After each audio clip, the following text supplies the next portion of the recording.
নায়ক সালমান ছোটবেলায় খুব ধার্মিক ছিল। মসজিদে যেত, কুরআন পড়ত, বাবা মায়ের আনুগত্য করত।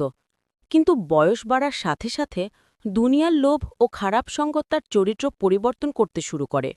শেষ দৃশ্য, মসজিদের পরিবর্তে বন্ধুদের আড্ডায় বসা সালমান। শিক্ষা, শৈশবের সৎশিক্ষা মানুষকে বারবার মনে করিয়ে দেয়। খারাপ বন্ধুর কারণে সালমান নামাজ ছেড়ে দেয়। ছোটখাটো মিথ্যা, চুরি, অসৎ কাজ শুরু হয়। তার জীবনে কিছু আনন্দ এলেও ধীরে ধীরে মানসিক অশান্তি বাড়তে থাকে। শেষ দৃশ্য, সালমান রাতে ঘুমাতে পারছে না, ভেতরে অজানা ভয়।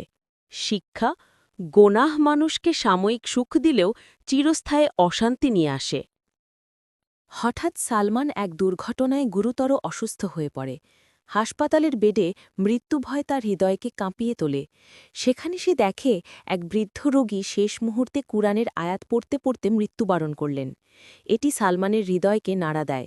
শিক্ষা, মৃত্যু যে কোনো সময় আসতে পারে, তাই আগে থেকেই প্রস্তুতি নেওয়া জরুরি। সুস্থ হওয়ার পর একদিন মসজিদে হঠাৎ বয়ান শুনতে যায়।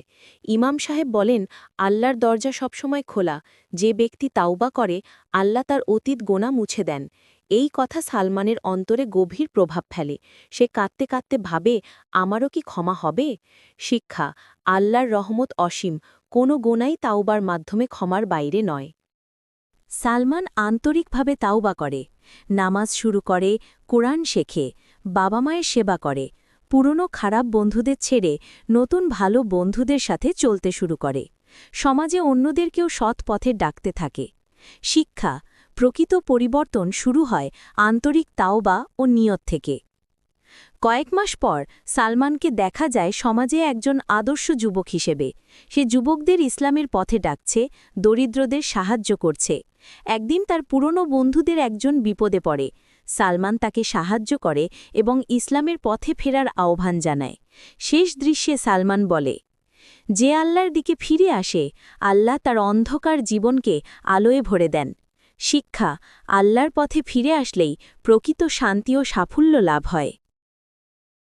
একদিন গ্রামে এক বৃদ্ধা বিধবা নারী খাবারের অভাবে কাঁদছিলেন।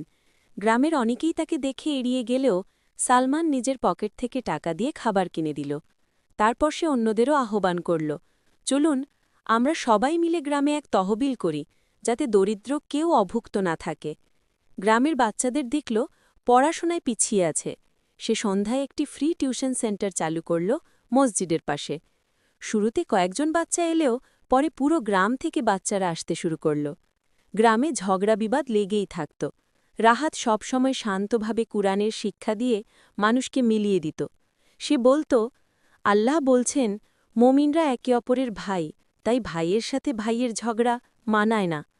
গ্রামে নোংরা আবর্জনা জমে মশাবাহিত রোগ ছড়াচ্ছিল।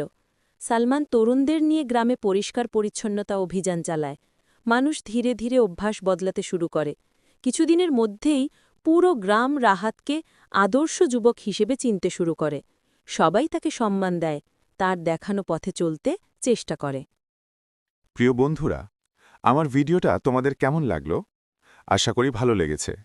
গল্প সম্পর্কে যে কোনো মতামত কমেন্ট করে অবশ্য জানাবেন এবং লাইক ও শেয়ার করতে ভুলবেন না কিন্তু। এই রকম আরও নিত্য নতুন রহস্যময় শিক্ষণীয় গল্প পেতে আমাদেরকে উৎসাহিত করবেন।